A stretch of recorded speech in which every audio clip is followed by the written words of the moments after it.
This is the Morning Drive Podcast from Double T 97.3, presented by Cantex Roofing and Construction.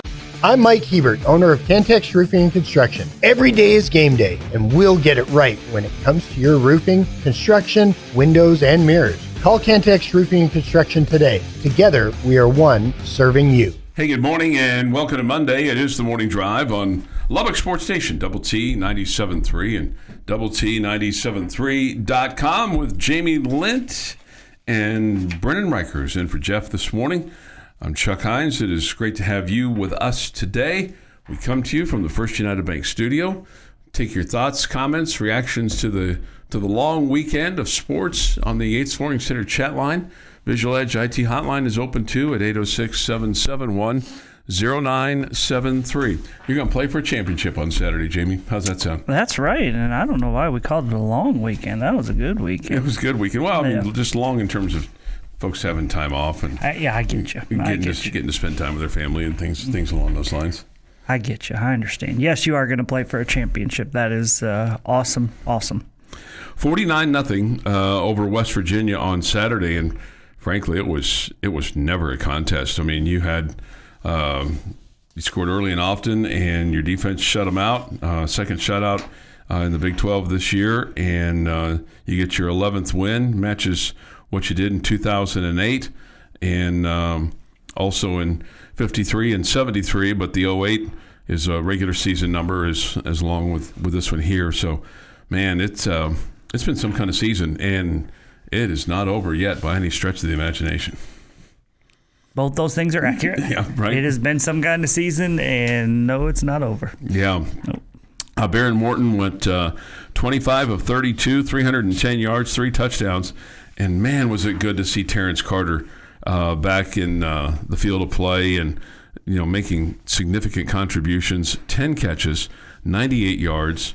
His longest was for 27, and his yards after catches were 58. He had a terrific day. He didn't get the touchdowns that the others got, but, man, he set you up for a big day. Yeah, went to him early and often, and it was definitely, it looked like the coaching staff wanted to get him involved as he's not been as involved of late. And so definitely looked like early on. I think he had 6 catches in the first quarter, 6 targets in the first quarter, and had a catch on all of them. And anyway, he was really good early on, and then that just everything opened up from there on out. I thought you looked as good offensively as maybe all season long. Caleb Douglas with 5 catches, 127 yards. He had 2 touchdowns on the day. Micah Hudson with a couple of touchdown catches late. He had 45 yards on 2 catches, so both of his touches going for touchdowns. So that one, both his catches, I should say, going for touchdowns. So that was good to see him back and see him get some success as well. Yeah, no doubt. I mean, obviously he's playing behind a really good player in Caleb Douglas, who's had a terrific season for you. But always nice for the guys that don't get to play as much, that work hard in practice to be rewarded for their efforts. So we'll get some thoughts from Coach Joey McGuire later on this morning. He's scheduled to meet with the media locally at 1 o'clock, and then with the national media and the folks around the Big 12 at, I think, 12:30 or so today. But one of the big questions is what did you come out with injury-wise? Because you had some guys leave, including David Bailey. He said after the game that Bailey was banged up, but feel like everyone that played will play on Saturday in the Big 12 championship game. Okay, well, that's the big question mark. Obviously, Mitch Griffiths being hurt too is not good. Considering that your number 2 quarterback is out and your starting quarterback is obviously dealing with something, but hopefully we don't need him. But David Bailey, that's a different story. I mean, that guy's a superstar. He's a difference maker. He changes things for an offensive unit when he's out there. So really anxious to find out what the story is with David Bailey, because that's a big key for this Red Raider defense. No doubt. So I'm not going to say I'm surprised, but I'm pleasantly pleased that you've finished the season 11-1. Obviously, put yourself in a position for something that you've never done before, And it just feels like your defense is getting better and better and better. I mean, I realize the level of competition wasn't really there, but I mean, you dominated that football game on Saturday. Just absolutely dominated them. Yeah, I mean, you were just head and shoulders above them. And freshman quarterback, you could see at times he was a little bit rattled and all that good stuff. I mean, I think your defense is terrific, one of the best in the country. But I thought that the level of competition had a lot to do with this week's, score and just pure domination overall. Sure. Lack of a real football game is what it turned out to be. Yeah, it was lack of maybe a competitive football game is the better term to use. But I mean, when you kind of look at some of the other scores from around the country and what happened, I mean, you could put yourself in a tough spot, by playing the game close or not coming out and being flat or anything like that. And I mean, they weren't flat at all. They played with a lot of energy and from the get-go. And I think they were who we've come to expect them to be. I mean, I feel like this year's team with the veteran squad that you have, they show up ready to play. And there's no, will they be motivated for this one? Will they be looking ahead? Will they be this? Will they be that? No, man, they are dialed in, and that's exactly what we got on Saturday. So now let me ask you this. Given the fact that the Aggies lost and the Georgia Tech game was close, what's your expectation for tomorrow when the college football playoff rankings come out? I think you'll get to 4. Yeah, I don't expect you to get to 3. I don't know exactly what I think about all of that. It just depends on, what do you value more, the wins, or what's most important, the wins, or if you and the Aggies each have one loss, whose loss is better? The Aggies' loss came at the wrong time at the end of the season. Ours came towards the middle of the season, but man, this is where it gets really tough for the committee because, if I'm being honest, their loss on the road to Texas is a better loss than ours is, even though it wouldn't have been a loss for us if we didn't have our if we weren't playing without our starting quarterback, in my opinion. But that's just an opinion. And so, how much of that do they take into consideration too? I don't know. So that's why I have a hard time being concrete. Just as to whether we're going to be in front of A&M or not. You just don't think it's a slam dunk? No, I don't think it's a slam dunk, and I don't know that it should be a slam dunk. Yeah. Because I'd say you could make a case for being 3 and being behind Ohio State and Indiana because of Georgia's close win over Georgia Tech. That's a ranked football team. I know. I'm just saying I could make. They beat a ranked football team. You beat 4-7 West Virginia, and you think that makes you overtake them? Yeah, just the body of work. But the body of work was there before what you just added onto it on this weekend. Yeah, that's fair. That's a fair comment. 6:10 this morning. Get some reaction from you on the Yates Flooring Center chat line. We are just getting started this morning on the Morning Drive on Lubbock Sports Station Double T 97.3. Your daily dose of sports and fun. This is the Morning Drive Podcast from Double T 97.3, presented by Cantex Roofing and Construction. Hey, good morning. 6:32 this morning here on the Morning Drive. Thank you for being with us today. Take your thoughts and comments on the Yates Flooring Center chat line. Go to the Double T 97.3 mobile app. It's presented by Happy State Bank. We get this. I completely disagree with you, Chuck and Jamie. Jacob is the kind of player you only see once every decade.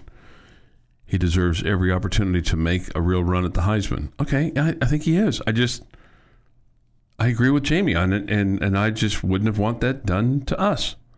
I think doing it at home was great. I just didn't see any reason for the pass. I mean, don't lose sight of what you're trying to do here, because could have been 56-0 if you didn't. Just handed the ball off to Jacoby Williams or Cam Dickey or... Yeah, I imagine you wouldn't have done it if the game was close. Probably not. Yeah. Anyway, okay. I mean, we can just agree to disagree on that. Jacob doing what he's doing on the defensive side of the ball is amazing, and that's what's going to get him to. If he's going to get to New York, that's going to get to New York. Mm-hmm. I don't think a couple trick plays is going to do it. Again, I thought it was fantastic. Probably my favorite highlight of the year when we did it against CF at home. But even when we ran in the first time on Saturday, it kind of felt like, okay, all right. And then we tricked it up a little bit more. I don't know.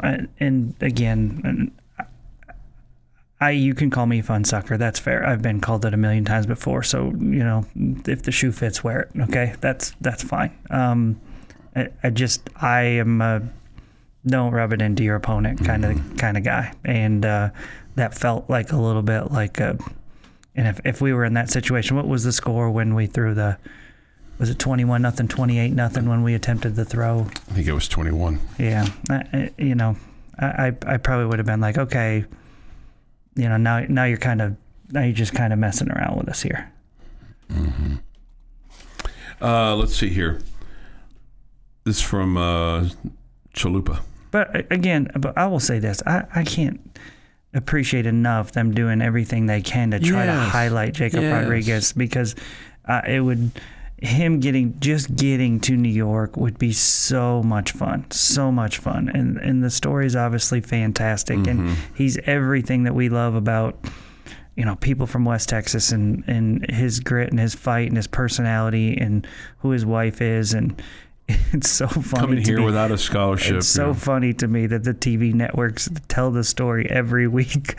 As Red Raider fans, we've all heard it 50 times now, right? Right. And none of us are bothered by hearing it over and over again, right? But it's like those guys' job. Even if they've done the games with us early in the season on that network, that broadcast crew, they're going to tell the same story again. Like it's the first time we've ever heard it, right? But maybe for the West Virginia folks, it is the first time that we're dialed in to watch that, or other national people. Sure. All the promotion for him is absolutely fantastic, okay, and absolutely fantastic. So I love all of that, and clearly that was what Texas Tech was attempting to do there, do it a little bit more in the game. So I'm not saying it's a huge deal. I felt like it was a little too much. Yeah. All right. This from Chalupa: is there any concern at all the Big 12 championship game might be a close game? Yeah, I think it might be a close game. Or is Texas Tech's next challenge not until the second round of the playoffs? No, I think you're going to face a good team from here on out every game. Yeah, the two coaches have a challenge, right? It's not been too long since you've played each other. I think we would both say that you have a more talented roster than BYU does. So what adjustments, what changes can BYU do? What can they do differently? The Red Raiders, obviously played extremely well in that game. But as we talked about, they probably should have won by more if you were good. That was the game where you were so terrible in the red zone. Mm-hmm. So there are adjustments that need to be made there. I think the opening line was like 11.5, and it's bumped to 12.5. I have not looked at it today. I definitely feel like the Red Raiders should be favored in this game. I definitely feel like Tech is the better team, but I don't expect it to be a blowout. I also don't expect it to be a nail-biter. Yeah, right now it's 13.5, Jamie. Oh, 13.5 now, so it keeps climbing. Yeah, this is the ESPN Bet Sportsbook, and the analytics have you at 66.6% on the matchup predictor with Tech winning. So, man, well, it seems like if you're favored by almost 2 touchdowns, that you would be higher than 66%, just 2 out of 3. Wouldn't you guess that? Yeah, I would guess that. Yeah, and maybe that number will change as we get closer to the end of the week. So we'll see. We'll see what happens. Sergeant K9 BYU is one-dimensional, built to be dominated by Tech. I hope you're right. At this point in time, we'd take a 1-point win. Also, at this point in time, would you agree or disagree with this statement? Just agree or disagree. If you win on Saturday, you'll be a top 4 team in the college football playoff rankings. I think so. Again, we just talked a minute ago. I know. I think so, but I'm not 100% certain. You're not 100% certain. Okay. Yeah. Okay. Because I think you're going to be a top 4 team, and I think you will be a top 4 team if you beat BYU on Saturday in the Big 12 championship game. All right, let me ask you this. If you lose on Saturday, no matter what you lose by, do you still feel like that you're one of the college football playoff teams? Yes. And that there would be 2 Big 12 teams in college football playoffs? Correct. Okay. Joey McGuire said after the game that no matter what, he thinks that Texas Tech and BYU should be in the college football playoffs. I would love for that to be the case, but I don't think that's going to be the case. Yeah, I think you're right. I think you're right on that. Let's see. And even if they just have 2 losses and they're to a team that's top 4 that's got a first round bye, that stinks out loud for them. But I think that's I don't see how they're going to get in where the spot that they're in now. Maybe if we didn't have the automatic qualifier for the non-Power 4, maybe, but it seems unlikely to me. This anticipating it'll be a good home crowd for Tech in Arlington. Yes, I would anticipate that there'll be a lot of red and black there. Tech is the home team, by the way, on Saturday. The Morning Drive podcast from Double T 97.3 is presented by Cantex Roofing and Construction. 7:15 this morning here on the Morning Drive with Jamie Lent and Brendan Riker. I'm Chuck Heinz. We will have Cowboys Hour tonight at 6. It's a Victory Monday for the Cowboys, coming off their Thanksgiving Day win over the Kansas City Chiefs. It doesn't get any easier for them. They'll play at Detroit on Thursday. We'll have the game for you from the Motor City. And then also tonight, Monday Night Football, as we'll have the Giants and the Patriots from New England or the Boston area. And then High School Fan Zone tonight featuring coaches from Estacado, Monterey, Friendship Memorial, and Lubbock Cooper Liberty. All there on 100.7 The Score. Were you going to say something? No. Just you're dead on about the Cowboys. It's been a tough schedule, little stretch, and they've handled it well. Yeah. Yeah, another tough one with the Lions on the road on Thursday. Was it last year that the Cowboys were so bad at home and they played pretty well on the road? I think was that 2 years ago? And now it's flipped. Cowboys have been really good at home, but that's a tough road one. And the Lions are in a situation where they're tough. They're kind of needing some wins too. So they're kind of in desperation mode, just like the Cowboys are. All right, Heather Dinich has put out her top 12 for the college football playoffs, and we really don't need to go any further than 4. She has Ohio State, and she's really close to the college football playoff committee, and that's what she does for ESPN. She covers this thing like nobody else and is an insider. So she has Ohio State at 1, Indiana at 2, Georgia at 3, and Texas Tech at 4. And here's why she says that the Red Raiders could be number 4.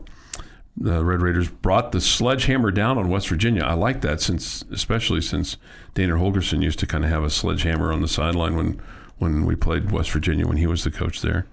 Could get a bump into the top 4 after A&M lost to Texas.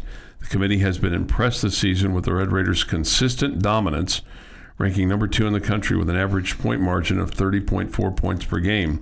Tech is number 3 in the country with an average of 42 points per game, while holding its opponent to 12.27 points per game, number 3 in the country. Yeah. There's a lot of reason why you could be number 4 tomorrow night. Here's what she says of why they could be lower. The Aggies have entered the one-loss debate, and how far they fall will be one of the biggest questions. Texas Tech has the worst loss to Arizona State of any of the one-loss contenders. Red Raiders also trail the Aggies, Oregon, and Ole Miss in strength of schedule and in strength of record and strength of schedule, according to ESPN Analytics. Tech's chance at a first-round bye depends on whether it wins the Big 12 title. Yep. Red Raiders will face BYU and should feel secure in their playoff place, whether they win or lose. I think we would all agree with that.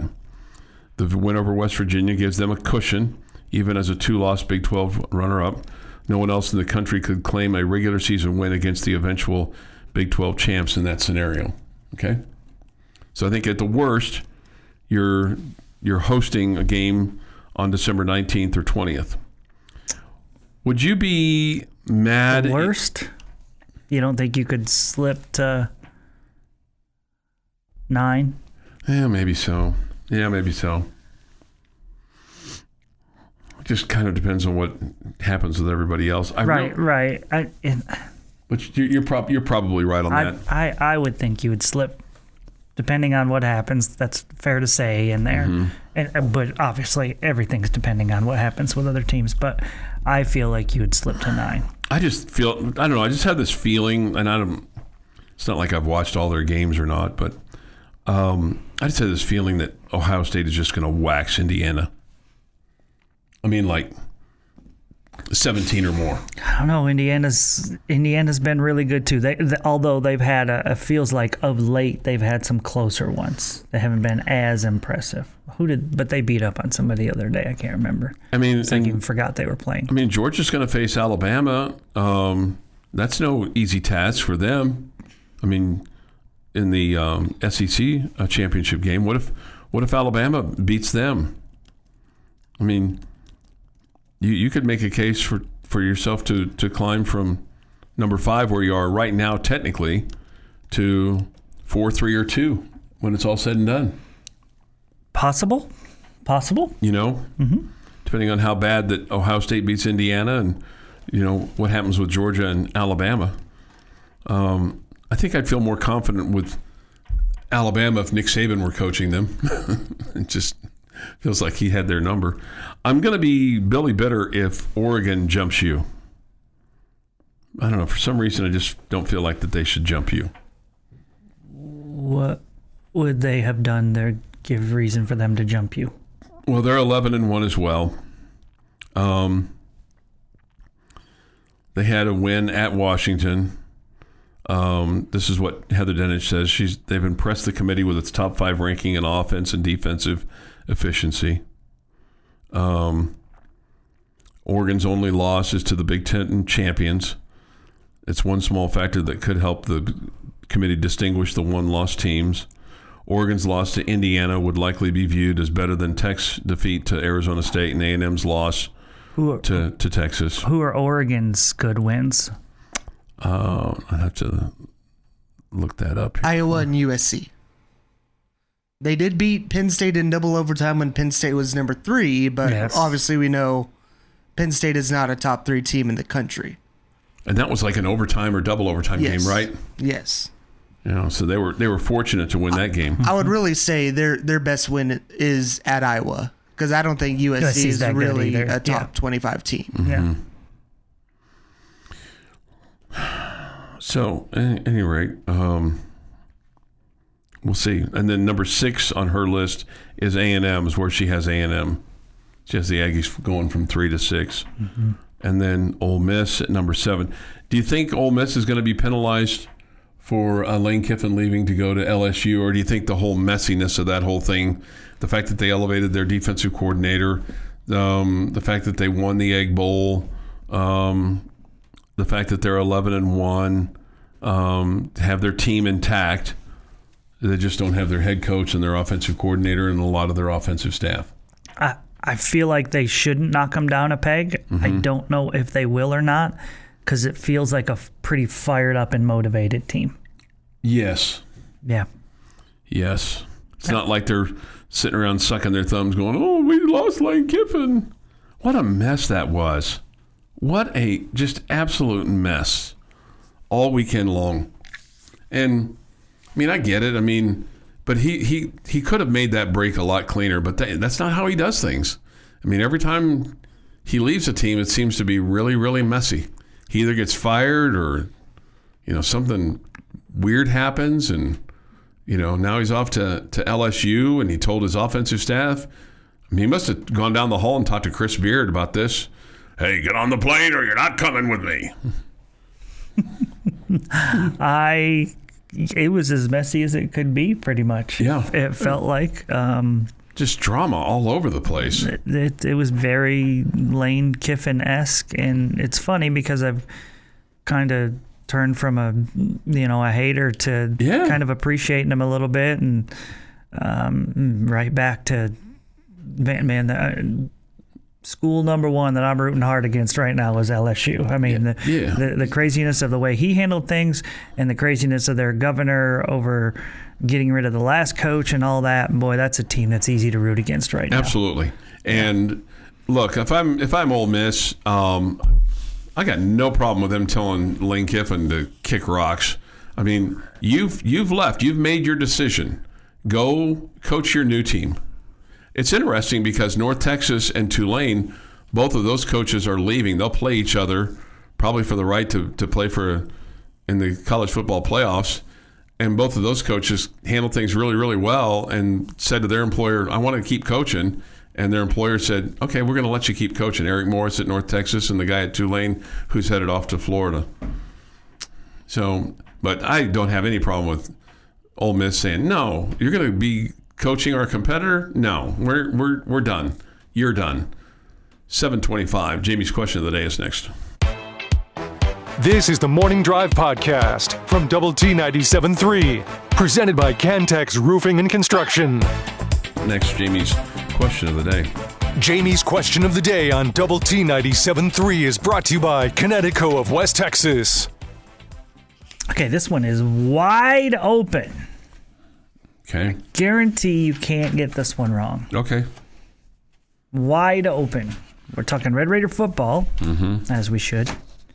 And I'm going to ask you the question, what's been the biggest surprise about the 2025 regular season? What was the biggest surprise? It can be about player, position groups, could be the record, anything you want. What's the biggest surprise of what we just saw over the last 12 games for the Red Raiders?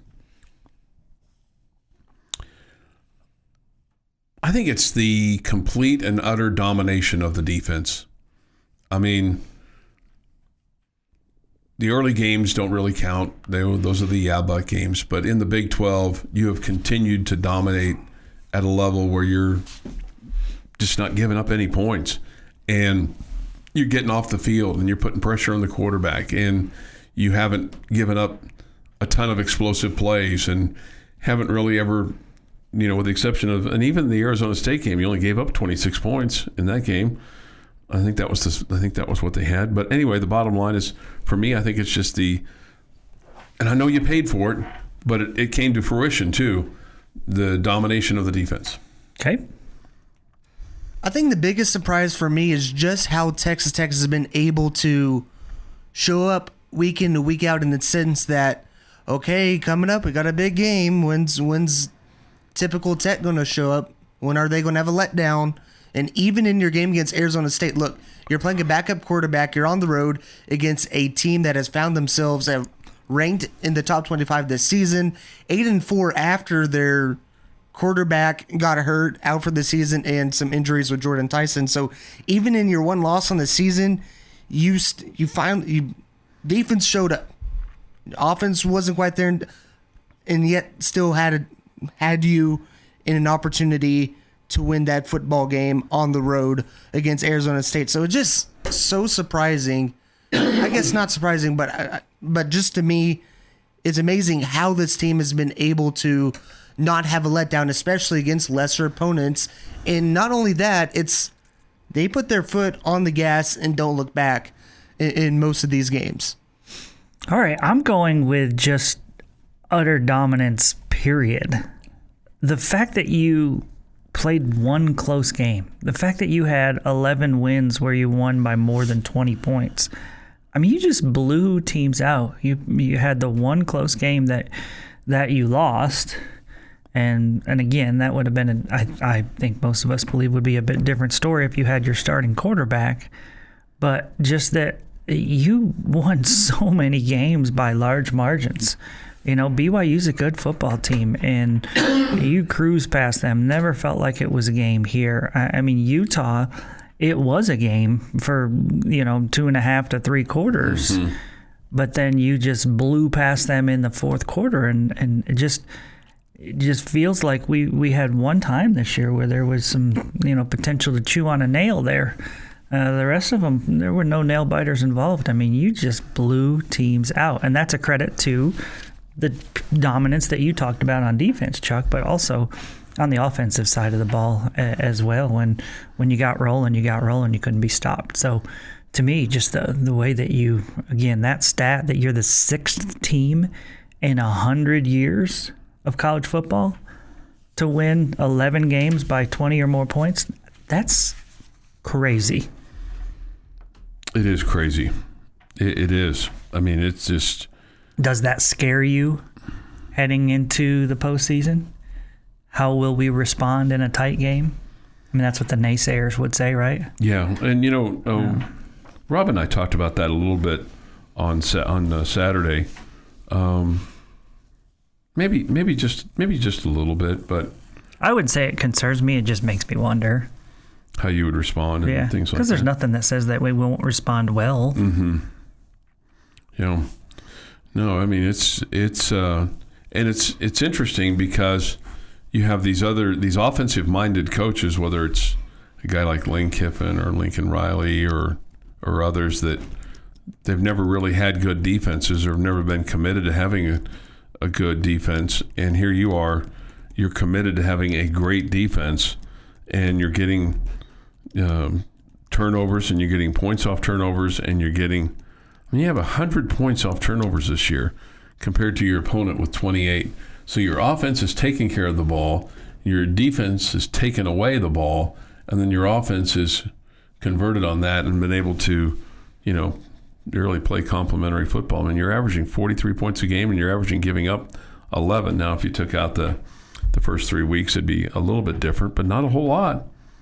Not a whole lot, because you had 34 against Utah, 35 against Houston, 42 against KU, 22 against Arizona State in that loss, 42 to Oklahoma State, 43 to K-State, 29 to BYU, 48 to UCF, and 49 to West Virginia. So and you pitched 2 shutouts in the Big 12 this year. Mm-hmm. And you're running the ball well. I mean, you're averaging giving up 69 yards per game. I mean, it's astounding. Your defense is just absolutely been stifling. Passing wise, you're giving up 190, but you're throwing for 295. You're running for 194. So you've done a really, really good job of that, and you've done a really good job of getting teams off the field. I mean, on third down, Tech is 95 of 185 on offense. That's 51%. The defense, 30%. Only 54 times have they been successful on third down out of 181 chances. And both the offense and the defense have been successful on fourth down 10 times. But still, I mean, the defense, it's 10 of 32. The offense, it's 10 of 17. So, and you've done a good job of sacking the quarterback, too, and getting to the quarterback. 37 times. So yeah, it's really impressive what the defense has done. No question with that, and like you said, all of the wins have been decided by at least 20 points, the most by any FBS team. The only Big 12 team with more 20-point victories in a season was Oklahoma, 11 in 2008 and 10 in 2003. So there you go. The Morning Drive podcast from Double T 97.3 is presented by Cantex Roofing and Construction. 8:15 this morning here on the Morning Drive. Good morning with Jamie Lent and Jeff McGuire. I'm Chuck Heinz. Oh, Jeff's out today. Brendan's here. I'm sorry. Just muscle memory. Smiling face of Brandon Ryder. Brendan Riker, yeah.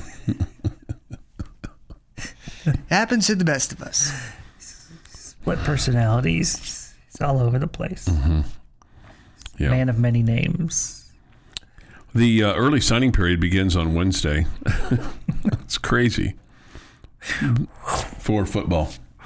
Yeah. I mean, and it's the last, I know you got to start worrying about next year, but man, not yet. I mean, that's for Remember that day you said, "Who knew you had a left thumb? Who knew you had a left thumb? Who knew we had left? Who knew there's a signing period going on right now? Yeah, Who knew we were still signing high school kids?" Dear Chuck, another of life's lessons. If they don't force seed us, life's not always fair. Much like my non-invite into the National Honor Society, that solid C+ should have slid me on in there. Back to something that just ain't fair. Okay. I would like to see Tech play the Sugar Bowl against Notre Dame or Georgia at the Tostita Bowl. Okay. Yeah. Well, I just want you to get into the college football playoffs and make a run. I think we're in, man. I do too. I think you'd have to get beat like 49-7. Yeah. To not be in. Yeah, I think you're right. I think we're going to experience that whole college football playoff thing. Yeah, I think you're right. I don't know if we're going to experience it in Lubbock. Yeah. But I think we're going to experience it. Yeah. Maybe this is the best thing for the Texas Tech basketball team to kind of be operating under the cloak of darkness, so to speak. They went over over Wyoming yesterday, 76-72. You did get 27 from JT Toppin. He went 11 of 18 from the field. He was 0 of 2 from beyond the arc and 5 of 12 from the free throw line. Ouch. Both teams with 33 rebounds. Tech got out-rebounded defensively 24-21, but out-rebounded them offensively 12-9. You only had 10 second chance points. Put up a ton of threes. You were 4 of 17. That, compared to what we've done before, I wouldn't call that a ton. Okay. I mean, we've been in the It felt like in the second half. Mid-30s. Felt like in the second half. Well, maybe in the second half, you were 1 of 7 from beyond the arc. 7 also in a half doesn't seem like a ton. Yeah. Just. It seems like poor shooting. Yeah. Yeah, it was poor shooting. Yep. It was no question. It was poor shooting. So, what's wrong with this team, Chuck? What's going on right now? What's wrong? Great question. I think there's some. I think they're starting to get into a want to, but Coach Grant McCaslin wasn't very happy with how they started the game. You know, lackadaisical approach. I think it still stand behind your best game was your loss to Illinois. Mm-hmm. I think you showed the most potential as a team that day. And oh, by the way, Illinois has not really helped you out since you left there. I thought you played really good in that game. I had high hopes. It's almost as if you're not getting up for these other games. Surely you would have gotten up for Purdue. Okay? Right. They were just way better than you. That was just a buzzsaw. At this point. Yeah. At this point. I don't know if they will be forever, but they were then. I don't, like you said, they're starting to show some want to. I don't know. I don't know that I would agree with that. Yeah, maybe in the second half. I don't think Coach McCaslin would agree with that. Yeah. I don't think they're a super physical team. Mm-hmm. Were you more physical last year? Yeah, I think you were a little bit. I think you're probably missing. Would you call? I think JT Toppin is a terrific player, one of the best players in the country. He seems like a very quiet guy to me.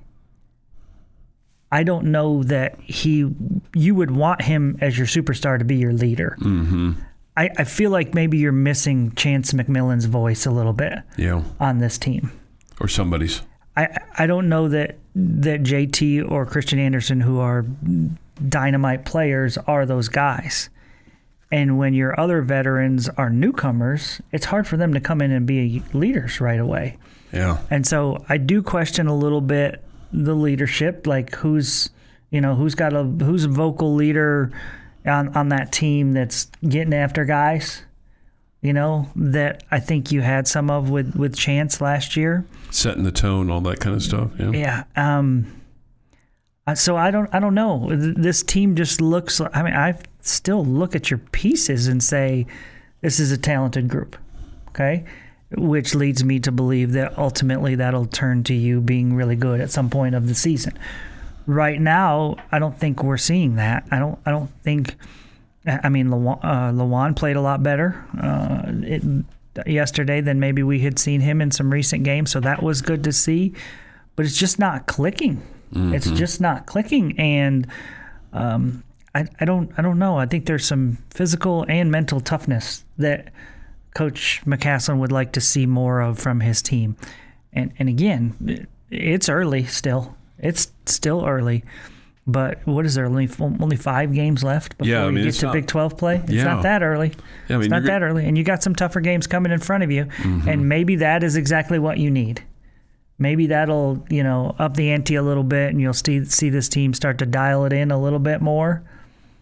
But right now, they just don't look. And there's been so much talk about them not being able to practice together a whole bunch as you were leading into the season, and maybe that's still factoring in as far as them meshing, and maybe that'll get better as they get healthier or whatever. But I don't know. They're just right now the team does not look like it's meshing well together, and not that they don't get along or anything like that. I'm not suggesting that at all. It's just that there's no. I don't know. It's the pieces aren't fitting. So they play LSU at the Dickies Arena on Sunday in Fort Worth. Then on Saturday the 13th, they'll play Arkansas. They have a home game left with Northern Colorado on Tuesday, December the 16th, and then play Duke on December the 20th, and then finish up with Winthrop on Sunday, December the 28th. That's a 1 o'clock tip. And then it's Big 12 play starting on January the 3rd. So there's 5 games left in the non-conference, and 3 of them are against, would say, tough teams. And the Duke one is really tough. Mm-hmm. Yeah.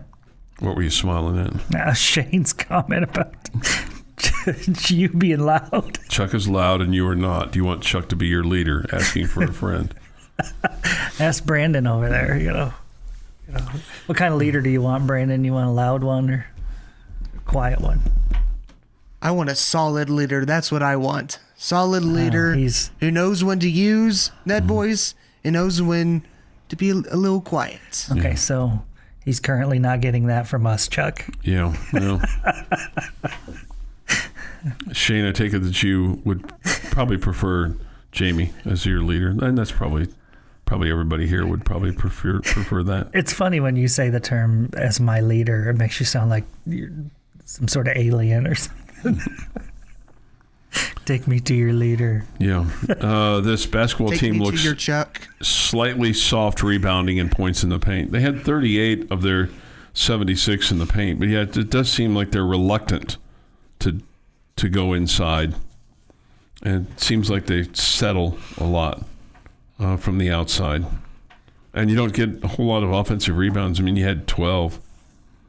Doesn't seem like a big number. And Wyoming, they were right there. I mean, if they look at that game, they go, "Hey, we're right there against Texas Tech. We had every opportunity to win that ball game." They make a couple threes there, and get a couple stops, and we're talking about a true upset from yesterday. This has been the Morning Drive Podcast, presented by Cantex Roofing and Construction. Check out our library of Double T 97.3 podcasts at doublet97.3.com.